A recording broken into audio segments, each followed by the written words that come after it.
Good morning students. इस video के अंतर्गत हम लोग परामर्श यानी एडवाइस, प्रस्ताव यानी प्रपोजल, रिलेटेड सेंटेंसेस के विषय में जानकारी प्राप्त करेंगे। यानी ऐसे वाक्य जिनसे किसी को परामर्श दिया गया हो, किसी के साथ प्रस्ताव किया गया हो, उनका हिंदी से अंग्रेजी में अनुवाद किस प्रकार से बनाया जाता है, इसके विषय में जानकारी प्राप्त करें। पहला वाक्य है, मुझे बताएं कि कहाँ जाऊं। मुझे बताएं कि कहाँ जाऊं। Tell me where to go. Tell me where to go. मुझे राय दो कि कौन दवा खाऊं, या मुझे सलाह दो कि कौन सी दवा खाऊं। Advise me.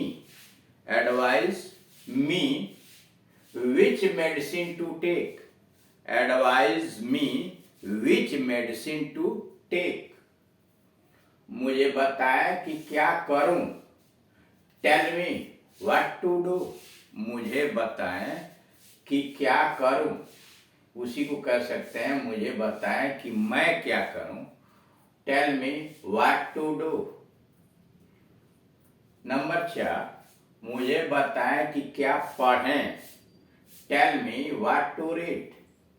Tell me what to read. क्या पढ़ें। मुझे दिखाएं कि इसको कैसे करूं। Show me. मुझे दिखाएं, show me how to do it. Show me how to do it. यह दिखाएं या प्रदर्शित करें कि इसे कैसे किया जाए। रूल्स नंबर 1, इम्परेटिव यानी सबसे पहले इम्परेटिव सेंटेंस लिखिए।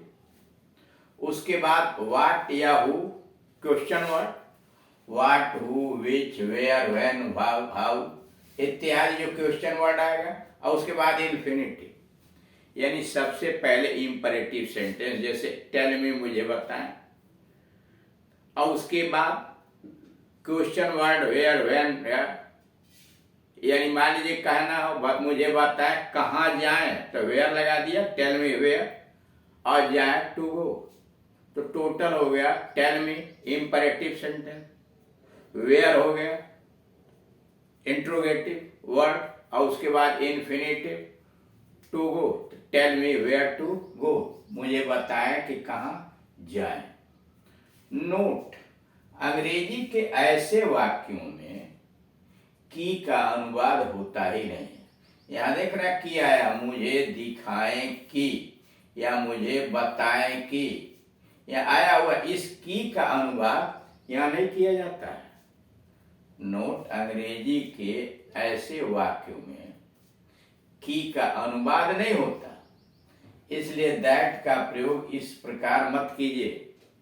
चूंकि दिए गए हिंदी में की आता है और की का अंग्रेजी में कोई अनुवाद नहीं किया जाता, कोई शब्द उसके लिए नहीं लिखा जाता है, इसलिए निम्न प्रकार से वाक्य न लिखें। Tell me that what to do. Tell me that what to do, यह गलत इसलिए है कि यह डबल कंजंक्शन मान लिया जाएगा। व्हाट में ही की क्या छिपा हुआ है, दैट लगाने की कोई आवश्यकता नहीं, ये सेंटेंस गलत है। Tell me where to go. Tell me where to go, यह सही लिखा गया है, इसको होना चाहिए tell me that where to गो।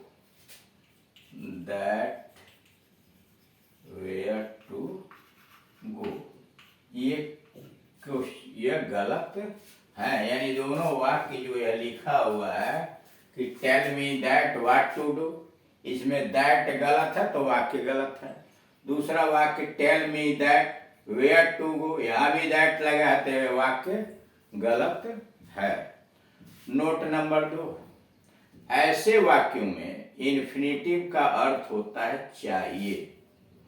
ऐसे वाक्यों में इन्फिनिटिव का अर्थ होता है चाहिए, टू डू यानी चाहिए। जैसे tell me where to go, कहाँ जाना चाहिए। ऐसे वाक्यों में इन्फिनिटिव का अर्थ होता है चाहिए। जैसे tell me where to go का मतलब मुझे बताएं कि मुझे कहाँ जाना चाहिए। सेंस निकाला जाता है कि मुझे कहाँ जाना चाहिए, ये अर्थ उसका निकाला जाता है। अब अगला पैटर्न, यह खेलने का समय है। यह खेलने का समय है, it is time to play. यह खेलने का समय है, it is time to play. और दूसरा, यह तरक्की करने का रास्ता है। यह तरक्की करने का रास्ता है, this is the way to rise. This is the way to rise या this is the way to progress. यह तरक्की करने का रास्ता है, this is the way to rise. यह खेलने का समय है, this is time to play. ऐसे वाक्यों से किसी व्यक्ति को सही उचित समय या तरीके के संबंध में सुझाव दिया जाता है। कर ऐसे वाक्यों के माध्यम से किसी व्यक्ति को सही उचित समय या उचित तरीके, सही तरीके के संबंध में कुछ सलाह दी जाती है, सुझाव दिया जाता है। बनता कैसे है रूल्स, इट इज लगाया प्लस टाइम प्लस इन्फिनिटिव। एक तरीका तो यह है, यह पढ़ने का समय है, it is time to read. It is लगाया, फिर टाइम लिखा और इन्फिनिटिव। दूसरा रूल इसका आता है, दिस इज दी वे, तरीका है, रास्ता है, दिस इज प्लस दी वे और प्लस इन्फिनिटिव। जैसे यहाँ आया हुआ है, यह तरक्की करने का रास्ता है, this is the way to rise. This is the way to rise. Note number 1, अनुवाद में प्रॉपर, करेक्ट, राइट आदि शब्दों का प्रयोग इस प्रकार से न करें। नोट नंबर 1, अनुवाद करते समय यानी हिंदी से अंग्रेजी बनाते समय प्रॉपर, प्रॉपर मतलब उचित, करेक्ट का मतलब सही, राइट का मतलब सही आदि शब्दों का प्रयोग इस प्रकार न करें। जैसे नीचे लिखा हुआ है, it is the right time, या सही समय लिखा है, it is the right time to play. यह खेलने का सही समय है, यह गलत है। This is not the proper way to do. This is not the proper way to do, यह वाक्य गलत है। यानी ऐसे वाक्यों में प्रॉपर, करेक्ट, राइट आदि शब्दों का प्रयोग नहीं किया जाता है, उसकी कोई आवश्यकता नहीं होती है। इसलिए वाक्यों के अंतर्गत यह पर्याप्त है ऐसे लिख देना, it is time to play, this is the way to do. मतलब इसमें प्रॉपर, करेक्ट और राइट का प्रयोग मत कीजिए। अब दूसरा मॉडल देखिए, अब कोशिश करना बेकार है। अब कोशिश करना या प्रयास करना बेकार है। इसमें देख रहे हैं 2 मॉडल बना हुआ है। It is no use. It is no use का मतलब कोई लाभ नहीं है, ट्राइंग नाउ, अब प्रयास करने से। अब कोशिश करना बेकार है, it is no use trying now, अथवा it's no good. It is को इट्स शॉर्ट फॉर्म में लिख दिया, it's no good trying now, it's no use trying now. It is लिखिए या इट्स लीजिए, नो यूज भी सही है और नो गुड भी सही है। और उसके बाद क्या आ रहा है, प्रेजेंट पार्टिसिपल यानी मुख्य क्रिया में आईएनजी जोड़ करके आ रहा है, और बाकी अदर वर्ड्स उसके आगे जो दूसरे शब्द हैं उनकी अंग्रेजी डाल दी जा रही है। इसलिए अब कोशिश करना बेकार है, it is no use trying now, अथवा it's no good, no use trying now. Number 2, अब पछतावा व्यर्थ है।